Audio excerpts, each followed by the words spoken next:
السلام علیکم پیارے دوستو، امید کرتے ہیں آپ سب خیر و عافیت سے ہوں گے اور الحمدللہ آپ لوگوں کی دعاؤں سے، اللہ کے رحم و کرم سے ہم بھی خیریت سے ہیں۔ پیارے دوستو، اللہ نے دو مخلوق ایسی بنائی ہے دنیا میں جو اللہ نے اپنی عبادت کے لیے پیدا فرمائی ہے۔ پہلے مخلوق تو انسان ہیں جن میں ہم اور آپ شامل ہیں۔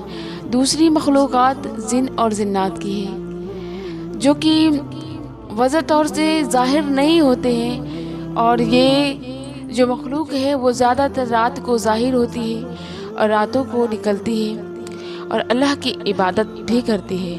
جس طرح سے انسان اچھے اور برے ہوتے ہیں، ویسے ہی یہ مخلوق بھی اچھی اور بری ہوتی ہے۔ آج کا یہ واقعہ جن اور انسان کے درمیان کا بہت دلچسپ واقعہ ہے، تو امید کرتے ہیں کہ آپ ویڈیو پوری فل واچ کریں گے، ویڈیو بالکل بھی اسکپ نہیں کریں گے، اور چینل پر نئے ہو تو ابھی جا کر چینل کو سبسکرائب ضرور کر لیں۔ پیارے دوستو، فاطمہ 17 سال کی ہو چکی تھی۔ فاطمہ میٹرک پاس کر چکی تھی۔ فاطمہ نہایت سیدھی سادھی اور شریف خاندان کی لڑکی تھی، اور وہ بہت ہی زیادہ بھولی لڑکی تھی۔ جو ہی فاطمہ نے میٹرک پاس کیا، اس کے ذہن میں حافظ قرآن کرنے کا خیال پیدا ہوا، اور فاطمہ نے ارادہ کر لیا تھا کہ اب وہ حافظ قرآن بن کر رہے گی۔ اس نے اپنی یہ خواہشات اپنے والدین کے سامنے پیش کی۔ والدین نے خوشی سے فاطمہ کو حافظ قرآن کرنے کا حکم دے دیا، اجازت دے دی، اور اب فاطمہ نے اپنے ہی شہر کے ایک بڑے مدرسے میں داخلہ بھی لے لیا۔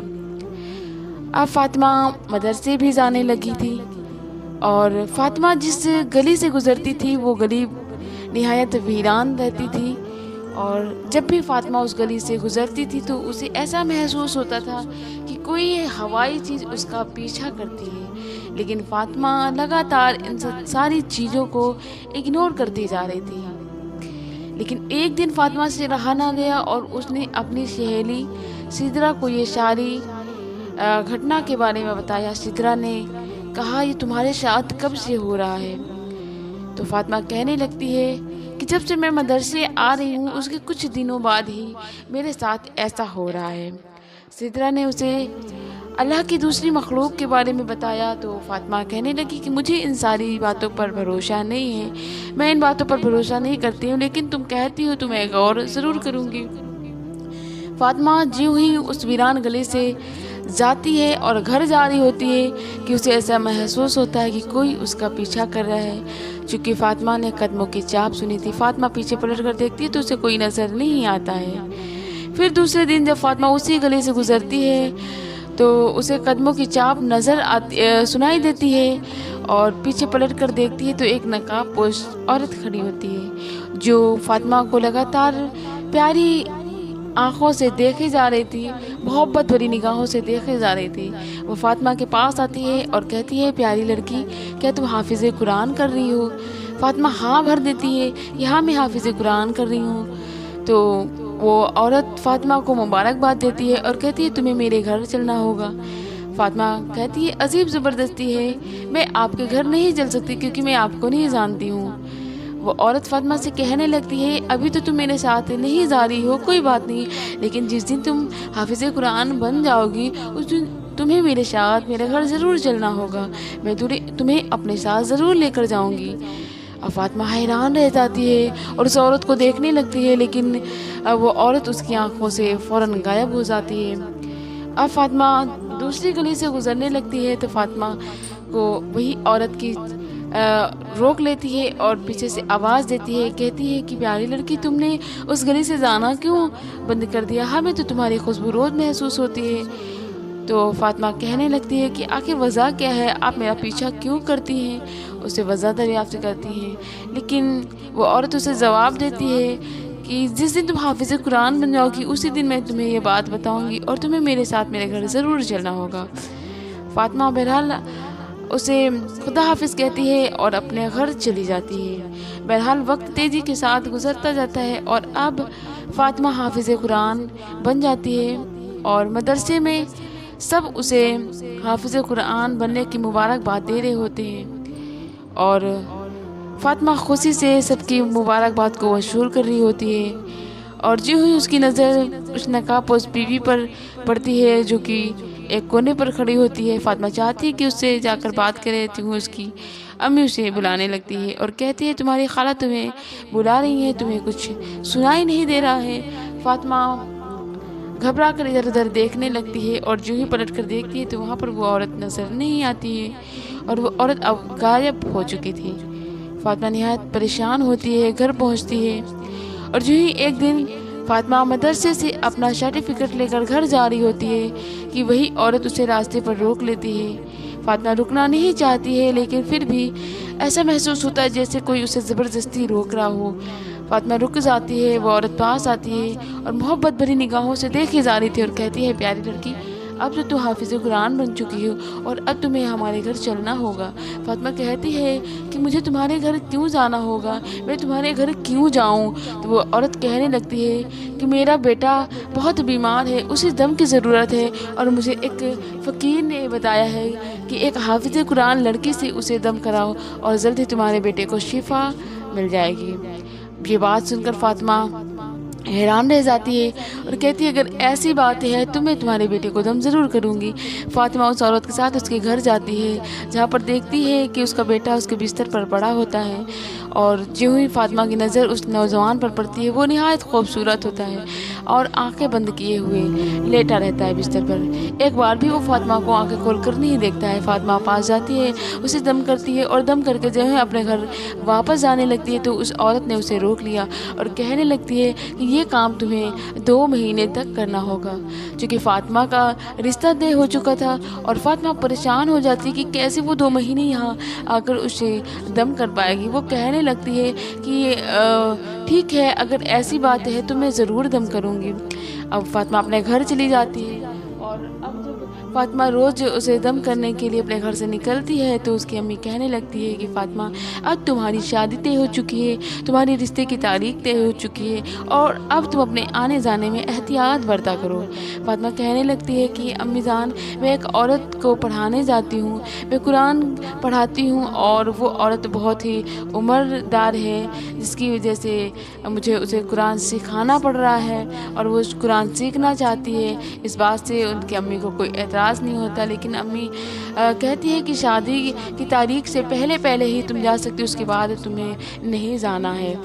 فاطمہ جاتی ہے اور مسلسل 2 مہینے گزر جاتے ہیں، اور اب یہ آخری دن تھا کہ جب فاطمہ اس نوجوان کو دم کر رہی ہوتی ہے۔ دم کرنے کے بعد فاطمہ اپنے گھر جانے لگتی ہے اور کہنے لگتی ہے اس عورت سے کہ اب میں نہیں آ سکتی ہوں کیونکہ میری شادی طے ہو چکی ہے، اور اب فلاں تاریخ پر میری شادی ہے۔ اور یہ بات سن کر وہ عورت فاطمہ کو مبارکباد دیتی ہے کہ بہت اچھی بات ہے کہ تمہاری شادی ہو رہی ہے۔ اور اب جیسے ہی فاطمہ وہاں سے نکلنا چاہتی ہے کہ پیچھے سے ایک بھاری آواز سنائی دیتی ہے، اور وہ فاطمہ سے کہتا ہے تمہارا بہت بہت شکریہ، تم نے ہماری بہت مدد کی ہے۔ فاطمہ پیچھے مڑ کر دیکھتی ہے تو وہ نوجوان اسے جو کہ پورے 2 مہینے سے آنکھیں کھول کر فاطمہ کو ایک بار بھی نہیں دیکھا تھا، آج آخری دن تھا اور وہ اسے شکریہ ادا کر رہا تھا۔ فاطمہ مسکرا دیتی ہے اور اپنے گھر واپس آ جاتی ہے۔ اب فاطمہ کی شادی ہو جاتی ہے، نکاح ہو جاتا ہے، وہ اپنے سسرال پہنچ جاتی ہے۔ اس کے شوہر کا نام بشیر ہوا کرتا ہے۔ بشیر دیکھنے سننے میں تو بہت خوبصورت تھا، لیکن بہت ہی عیاز قسم کا، آوارہ قسم کا لڑکا تھا۔ وہ اپنی ایک کزن کو پسند کرتا تھا اور وہ فاطمہ سے نکاح نہیں کرنا چاہتا تھا، اور اسی وجہ سے وہ فاطمہ کو بہت زیادہ ذلیل اور پریشان بھی کیا کرتا تھا۔ کچھ دنوں بعد فاطمہ حاملہ ہو جاتی ہے، اور حاملہ ہونے کے بعد بھی بشیر کو فاطمہ کی کوئی چنتا نہیں ہوتی ہے۔ وہ فاطمہ کی کیئر بالکل بھی نہیں کرتا ہے، نہ ہی اسے فاطمہ سے کوئی لگاؤ رہتا ہے۔ ایک دن فاطمہ کام کر رہی ہوتی ہے کہ اس کا پیر پھسل جاتا ہے، اور جب تک اسے اسپتال لے جایا جاتا ہے کہ اس کا بچہ دم توڑ چکا ہوتا ہے، اور دنیا میں آنے سے پہلے ہی اس کا بچہ ختم ہو جایا کرتا ہے۔ اب اس بات سے تو فاطمہ پر قیامت ٹوٹ پڑتی ہے۔ اب گھر والے اس کی بالکل بھی قدر نہیں کرتے ہیں، بشیر اس کو اور بھی زیادہ تنگ کرنے لگتا ہے۔ بہرحال فاطمہ کے گھر والے اسے اپنے گھر لے جاتے ہیں اور اسے ارادہ کر لیتے ہیں کہ اب فاطمہ کو اس گھر میں نہیں بھیجیں گے کیونکہ وہ لوگ فاطمہ کے قابل نہیں ہیں۔ بہرحال کچھ دن گزرتے ہیں اور فاطمہ کے سسرال سے اس کی ساس اور اس کے گھر والے پہنچ جاتے ہیں اور بہت سب کو معافی تلافی کرتے ہیں، جس کے بعد فاطمہ کے امی ابو فاطمہ کو واپس سے سسرال بھیج دیتے ہیں۔ اب سسرال جانے کے بعد تو وسیع اسے پھر سے پریشان کرتا ہے اور آدھی رات کو اپنے گھر سے باہر نکال دیتا ہے۔ فاطمہ آدھی رات کو پریشان ہو کر کہاں جائے، چونکہ فاطمہ کا گھر دور ہوتا ہے اور فاطمہ اپنے گھر بھی نہیں جا سکتی ہے۔ پریشان حیران وہ ایک پیڑ کے نیچے بیٹھی ہوتی ہے ویران گلی پر۔ جی ہوں وہ بہت ہی زیادہ پریشان ہوتی ہے، کسی سے کچھ کہہ نہیں سکتی ہے اور پریشان ہوا کرتی ہے۔ اللہ سے دعا کر رہی ہوتی ہے کہ اس کی نظر اچانک اس نوجوان پر پڑتی ہے، جس نوجوان پر وہ 2 مہینے سے قرآن پاک ختم کیا کرتی تھی۔ وہ پاس آتا ہے اور کہتا ہے آپ یہاں کیسے، اور آپ کا اتنا برا حال کس نے کیا ہے؟ فاطمہ کہتی ہے کہ اس کے سسرال والوں نے اسے اپنے گھر سے نکال دیا ہے۔ اب وہ نوجوان اسے اپنے ساتھ اپنے گھر لے جاتا ہے جہاں اس کی امی موجود ہوتی ہے۔ امی کہتی ہے کہ جب تک تمہارا وقت صحیح نہ ہو تب تک تم میرے پاس ہی رکو گی۔ بہرحال شام کا کھانا بھی فاطمہ انہی کے گھر پہ کھاتی ہے اور بستر پر آرام سے سو جاتی ہے۔ فاطمہ گہری نیند میں سو جاتی ہے۔ صبح کو اٹھتی ہے تو دیکھتی ہے کہ اس کے چاروں طرف لوگوں کی بھیڑ جمع ہوتی ہے اور لوگ اس سے پوچھ رہے ہوتے کہ بیٹا تم یہاں کیا کر رہی ہو، یہ بہت ہی ویران گلی ہے اور یہاں تم کیسے پہنچی؟ فاطمہ بہت پریشان ہوتی ہے، حیران ہوتی ہے کہ میں یہاں کیسے پہنچی، رات میں تو میں اس نوجوان کے گھر پہ تھی، اس کی ماں تھی میرے ساتھ، اور اب وہ صبح کو یہاں پر کیسے آ گئی؟ لیکن وہ اس بات کا ذکر کسی سے نہیں کرتی ہے اور کہتی ہے کہ رات کو میرے شوہر نے مجھے مار کر گھر سے باہر نکال دیا تھا، میں بہت زیادہ پریشان تھی اور میں یہاں آ گئی۔ لوگوں نے اسے رکشے پہ بٹھا کے اس کے گھر پہنچا دیا اور جیسے ہی وہ گھر پہنچتی ہے تو اب اس کے بھائیوں نے اس کے خلا کے کاغذات تیار کر لیے اور عدالت میں پیش کر لیے، اور اب فاطمہ کا بہت جلد اس کے شوہر سے طلاق بھی ہو جایا کرتا ہے۔ طلاق ہونے کے بعد فاطمہ ایک مدرسے میں پڑھانے لگتی ہے اور ایک دن مدرسے سے پڑھا کر گھر واپس ہو رہی ہوتی ہے کہ وہی نوجوان اسے ملتا ہے اور کہتا ہے کہ کیا تم نہیں جاننا چاہتے کہ ہم کون ہیں اور کیسے تمہاری زندگی میں داخل ہوئے؟ تو فاطمہ کہنے لگتی ہے تمہیں ہم کیسے بھول سکتے ہیں، تم تو وہی ہو نا جس نے ہمیں رات میں اپنے گھر لے گئے تھے دھوکے سے اور کھانا بھی کھلایا تھا، اور پھر صبح کو تم نے ہمیں ایک ویران گلی میں چھوڑ دیا تھا، ہم تمہیں کیسے بھول سکتے ہیں؟ وہ شخص یہ بات سن کر کہنے لگتا ہے کہ اگر تم اس بات کا راز جاننا چاہتی کہ ہم کون ہیں اور تمہاری زندگی میں کیسے داخل ہوئے تو تمہیں ہمارے ساتھ ایک بار پھر سے ہمارے گھر جانا ہوگا، ورنہ تم زندگی بھر یہی سوچتی رہو گی کہ ہم کون ہیں۔ فاطمہ یہ بات سن کر اب فاطمہ کے دل میں یہ خیال پیدا ہوتا ہے کہ آخر یہ کون ہے اور میری زندگی میں داخل کیسے ہوئے ہیں، مجھے یہ بات جاننا ضروری ہے۔ فاطمہ اس کے ساتھ چلی جاتی ہے، فاطمہ کو وہ اپنے ساتھ ایک جنگل میں لے جاتا ہے۔ فاطمہ پریشان ہوتی ہے اور کہتی ہے تم مجھے کہاں لے کر جا رہے ہو؟ فاطمہ سے وہ کہنے لگتا ہے گھبراؤ نہیں، یہاں پر ہم رہتے ہیں۔ کچھ دور چلنے کے بعد اسے گھر نظر آتا ہے۔ فاطمہ دیکھتی ہے کہ وہاں پر اس نوجوان کی ماں بھی رہتی ہے اور پاس جاتی ہے تو اس عورت نے فاطمہ سے کہا کہ بیٹا تم نے ہماری بہت مدد کی اور ہم ابھی اب تمہاری مدد کرنا چاہتے ہیں، ہم جانتے ہیں کہ تمہارے حالات بہت برے ہیں، تمہارے ساتھ بہت برا ہوا، اس بات کا ہمیں بہت افسوس بھی ہے۔ اور فاطمہ کہتی ہے کہ لیکن تم نے ہمیں اس دن ایسے کیسے کسی ایسی ویران جگہ پہ چھوڑ دیا، ہم تو آپ کے گھر پہ تھے، آپ کے ساتھ تھے، پھر اس گلی میں ہم کیسے پہنچ گئے، مجھے کچھ سمجھ نہیں آ رہا۔ اب وہ عورت کہنے لگتی ہے گھبراؤ نہیں، ہم تمہیں ساری سچائی بتاتے ہیں۔ اس نوجوان نے کہا کہ ہم سب سے زیادہ تو تمہیں اس بات پر حیرانی ہوگی کہ ہم کوئی انسان نہیں ہیں، ہم دونوں زندہ ہیں، میری ماں زندادی ہے اور میں ایک زندادہ ہوں۔ ہمارے قبیلے والے ہمیں اپنے قبیلے میں ساتھ رکھنا نہیں چاہتے تھے کیونکہ جب میں پیدا ہوا تھا میں بہت کمزور تھا، جس کی وجہ سے انہوں نے ہمیں اپنے قبیلے سے باہر نکال دیا تھا۔ اس کے بعد ہمیں ایک فقیر نے بتایا تھا کہ اگر ایک حافظ قرآن لڑکی سے میری ماں مجھے دم کروائے گی تو میں بہت جلد ٹھیک ہو جاؤں گا اور میری طاقتیں مجھے واپس سے مل جائیں گی اور مجھے میرے قبیلے والے واپس سے قبول کر لیں گے، اس لیے میری ماں تمہارا شروعاتی دور سے ہی پیچھا کر رہی تھی جب کہ تم نے مدرسے میں داخلہ لیا تھا اور تم حافظ قرآن بننے والی تھی، اس لیے میری ماں تمہارا پیچھا کرتی تھی اور میری ماں نے چنا تھا کہ تم ہی میرا دم کرو گی۔ اب یہ بات سن کر فاطمہ بہت پریشان ہو جاتی ہے، گھبرا جاتی ہے کہ وہ جس کے سامنے کھڑی ہے وہ کوئی انسان نہیں، زندہ تھے اور اس نے ایک زندہ کی مدد کی ہے۔ اب فاطمہ کہنے لگتی ہے کیا تم ابھی بھی اپنے قبیلے میں نہیں پہنچے ہو، اپنے قبیلے والوں سے نہیں ملے ہو؟ تو اس بات پر وہ عورت کہنے لگتی ہے نہیں، ہمارے قبیلے والوں نے تو ہمیں قبول کر لیا ہے، لیکن اس سے پہلے ہم تمہاری مدد کرنا چاہتے ہیں، تمہاری کوئی خواہشات ہو تو ہمیں بتاؤ، ہم تمہاری خواہشات کو پوری کرنا چاہتے ہیں۔ فاطمہ نے کہا ہاں میری خواہشات تو ہے، میں ایک مدرسہ کھولنا چاہتی ہوں، میں ایک مدرسہ بنوانا چاہتی ہوں، اور میں اپنا خود کا مقام حاصل کرنا چاہتی ہوں۔ تو اس بات پر نوجوان مسکرا دیتا ہے اور کہتا ہے ضرور ہم تمہاری یہ خواہشات کو ضرور پوری کریں گے، بس ہمیں کچھ دن کی مہلت دیں۔ کچھ دن گزر جاتے ہیں اور ان زنجادی اور زنجات نے فاطمہ کے لیے ایک مدرسہ بنا دیا تھا، جو مدرسہ پورے شہر کے علاقے کے بالکل باہر تھا، اور وہاں پر بچے آرام سے آ جا سکتے تھے۔ اور اب فاطمہ وہاں پر پڑھانے لگتی ہے، فاطمہ وہاں کی مالکن ہو جاتی ہے۔ ایک دن فاطمہ پڑھا رہی تھی کہ وہی زنجات آتا ہے اور کہتا ہے کہ ہمارے قبیلے کے سردار جو ہے اپنے بچوں کو آپ کے مدرسے میں پڑھانا چاہتے ہیں، کیا تم ہمارے زنوں کے بچوں کو اپنے مدرسے میں پڑھانے کی اجازت دو گی؟ فاطمہ کہنے لگتی ہے کیوں نہیں، بچے انسان کے ہوں یا جنات کے ہوں، پڑھائی پر علم حاصل کرنے کا سب کو حق ہے، آپ ضرور بھیجیں، ہم ان کو ضرور پڑھائیں گے۔ اور فاطمہ دن میں انسانوں کے بچوں کو پڑھاتی ہے اور رات میں جناتوں کے بچوں کو پڑھانے لگتی ہے، قرآن سکھانے لگتی ہے۔ ایک دن رات میں وہ قرآن پاک پڑھا رہی تھی کہ ایک مسجد کے امام وہاں سے گزر رہے تھے، انہوں نے دیکھا کہ مسجد سے عجیب و غریب آواز آ رہی ہے اور وہاں پر کچھ بچے نظر آ رہے ہیں۔ امام جھانک کر دیکھتے ہیں تو وہاں پر دیکھتے ہیں کہ فاطمہ جناتوں کے بچوں کو پڑھا رہی تھی، قرآن کی تعلیم دے رہی تھی، قرآن کا علم دے رہی تھی اور بچوں کو سکھا رہی تھی، اور بچے بڑے ادب و احترام کے ساتھ قرآن سیکھ رہے تھے۔ امام جاتے ہیں، فاطمہ سے کہتے ہیں کہ فاطمہ تم انسانوں کے بچوں کو تو پڑھاتی ہی ہو، رات میں تم جناتوں کے بچوں کو کیسے پڑھا لیتی ہو؟ تمہیں ڈر نہیں لگتا؟ فاطمہ کہتی ہے کیسا ڈر، اللہ کی مخلوق ہے، جیسے ہم اللہ کی مخلوق ہیں ویسے وہ بھی اللہ کی مخلوق ہے، اس میں ڈرنے والی کون سی بات ہے؟ بہرحال امام صاحب چلے جاتے ہیں اور دوسرے ہی دن امام صاحب نے فاطمہ کے گھر نکاح کا پیغام بھجوایا۔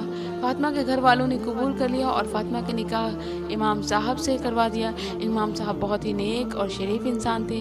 امام صاحب فاطمہ کو خوشی خوشی اپنے ساتھ رکھنے لگتے ہیں اور وہ بہت ہی زیادہ فاطمہ کی عزت بھی کرتے ہیں۔ اب تو فاطمہ اور امام صاحب دونوں مدرسے میں ایک ساتھ بچوں کو تعلیم دینے لگتے ہیں۔ کچھ دن گزر جاتے ہیں، فاطمہ حاملہ ہو جاتی ہے اور یہ بات فاطمہ کے پہلے شوہر کو خبر ملتی ہے کہ فاطمہ بہت ہی خوشگوار زندگی گزار رہی ہے، اور اس بات سے پہلے شوہر کو بڑی تکلیف ہوتی ہے۔ وہ رات کے اندھیرے میں فاطمہ کو نقصان پہنچانے اس کے گھر پہنچ جاتا ہے۔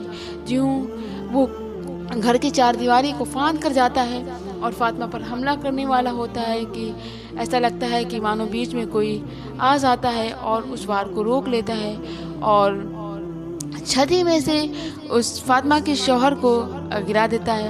اب وہ نیچے گرتا ہے تو اس کے پیر ٹوٹ جاتے ہیں اور وہ جیسے تیسے اپنی جان کو بچا کر بھاگتا ہے۔ فاطمہ غور کرتی ہے تو دیکھتی ہے کہ وہی زنزادہ موجود ہوتا ہے اور کہتا ہے ہم تمہاری حفاظت کے لیے، تمہاری مدد کے لیے ہر وقت کامل رہیں گے، جب بھی تمہیں ہماری مدد کی ضرورت ہو تم ہمیں یاد ضرور کر لینا۔ اب فاطمہ ایک خوشگوار زندگی گزارنے لگتی ہے، اور اس طرح سے ایک زنجات نے فاطمہ کی مدد کی، فاطمہ نے زنجات کی مدد کی۔ تو اللہ کی مخلوق اچھی بھی ہوتی ہے اور بری بھی ہوتی ہے۔ اللہ فرماتا ہے کہ جو اچھا کرتا ہے اس کے ساتھ کبھی برا نہیں ہو سکتا ہے، اور اچھوں کے ساتھ اچھا ہی ہوتا ہے۔ یہی بات زنزادہ کہہ کر غائب ہو جاتا ہے۔ اور مجھے امید ہے کہ آج کی سٹوری آپ کو اچھی لگی ہوگی، تو چینل پر نئے ہو تو ابھی جا کر چینل کو سبسکرائب ضرور کر لیں، ساتھ ہی ساتھ بیل آئیکن کو پریس کرنا نہ بھولیں۔ السلام علیکم ورحمۃ اللہ وبرکاتہ۔